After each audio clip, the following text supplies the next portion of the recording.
Hi friends, எல்லோரும் எப்படி இருக்கீங்க? 2 நாளாக என்னால் வீடியோ போட முடியல. ஏன்னா வீட்டில் கொஞ்சம் வேலை இருந்தது, வெளியில் போகிற வேலைலாம் இருந்தது, அதனால் போட முடியல. சரி, இன்றைக்கி ஒரு வீடியோ போட்டுடலாமேன்னு சொல்லிட்டு வந்தேன். இந்த வீடியோ யாருக்குன்னு பார்த்தீங்கன்னா, திருச்சி சாதனா இருக்காங்க பார்த்தீங்களா, அவங்களுக்கு தான்.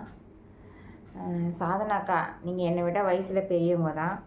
என்ன நீங்கள் பொண்ணெல்லாம் கல்யாணம் பண்ணி கொடுத்துட்ருக்கீங்க. நீங்கள் என்னை விட வயசில் பெரியவங்க தான். நான் உங்களை ஒன்றே ஒன்று மட்டும் கேட்குறேன். நீங்கள் பண்ணுறது சரியாக இருக்கா சொல்லுங்கள்.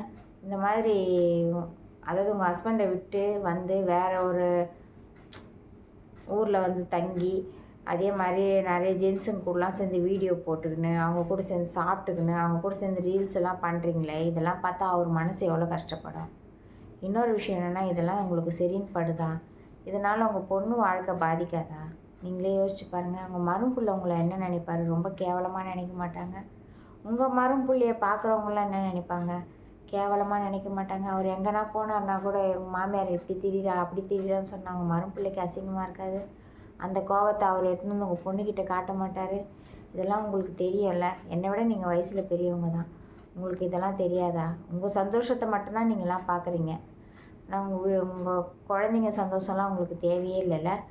உங்கள் வீட்டுக்காரர் கூட சரி, அவரும் அப்போவே ஆனால் அவர் மேலேயும் தப்பு இருக்குது. அவர் ஆரம்பத்துலேயே நீங்கள் ரொம்ப இதுவாக பண்ண வீடியோ போடும்போது, ரீல்ஸ் பண்ணும்போதெல்லாம் அவர் ஆரம்பத்துலேயே தடுத்துருக்கணும். ஆனால் அவர் தடுக்கலை. அவர் ஏன் தடுக்கலைன்னா, சரி விட நம்ம பொண்டாட்டி ஃப்ரீடமாக இருக்கட்டும் அப்படின்னு விட்டுட்டார். ஆனால் அவர் அந்த மாதிரி விட்டது தான் அவரோட தப்பு. அவர் பண்ண தப்பு, அந்த மாதிரி விட்டது தான் தப்பு. அதை நீங்கள் உங்களுக்கு சாதகமாக பயன்படுத்திக்கிட்டீங்க. அதனால் அவருக்கு தான் அசிங்கம். நீங்களே பாருங்கள், வீடியோலாம் மிச்சர் மாமான்னு கிண்டல் பண்ணுறாங்க அவரை. எதனா கண்டுக்கிறாரா? நீலாம் ஒரு ஆம்பளையாடா? நான் கமெண்ட்ஸ்லாம் படித்தேன். உங்கள் வீடியோவில் வர கமெண்ட்ஸ் படித்தேன். எவ்வளோலாம் கெட்ட கெட்ட வார்த்தையில் அவரை திட்டுறாங்க தெரியுமா? இப்போ அவங்க தானே பாவம், அவர் தானே பாவம். நீங்களே சொல்லுங்கள். நீங்கள் அழகாக இங்கே உட்காந்துக்கிட்டு வீடியோ போட்டு டான்ஸ் பண்ணிகிட்ருக்கீங்களே, இதெல்லாம் உங்களுக்கு சரியாக இருக்கா? நீங்களாம் ஏன் தான் இப்படி இருக்கீங்க? ஆனால் இந்த மாதிரியெல்லாம் ரொம்ப ஆடவே கூடாதுக்கா. ஏன்னா ஆணவத்தில் ஆடினவங்க நிறைய பேர் என்ன மண்ணாதி மன்னன் கூட மண்ணில் போயிடுவான். நீங்களாம் ஏமாத்திரம் சொல்லுங்கள். இந்த மாதிரிலாம் ஆடவே கூடாது. கடவுள் கண்டிப்பாக அடக்கிடுவார் ஒரு நாளைக்கு இந்த ஆட்டத்தெல்லாம்.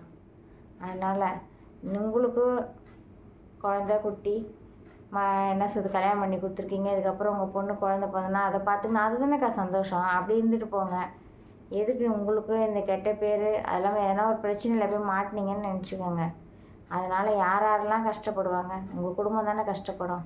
அதெல்லாம் யோசிக்கவே மாட்டிங்களா நீங்கள்? இப்போ என் வீடியோலாம் நீங்கள் பார்க்க மாட்டீங்க. ஏன்னா நான் ஒன்றும் அவ்வளோ பெரிய யூடியூபர்ஸ் கிடையாது.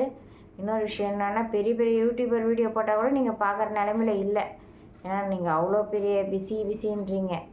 இருந்தாலும் சொல்ல முடியாது. சிறு துரும்பும் பல் குத்த உதவும் சொல்லுவாங்க. அந்த மாதிரி என்றைக்கோ ஒரு காற்று வாக்கில் என் வீடியோ பார்த்தீங்கன்னா கூட பார்க்கலாம்ல. அதுக்காக தான் நான் போட்டேன். மற்றபடி வேறு ஒன்றும் இல்லை. நான் பார்த்துக்கங்கக்கா, நான் அவ்வளோதான் சொல்ல முடியும்.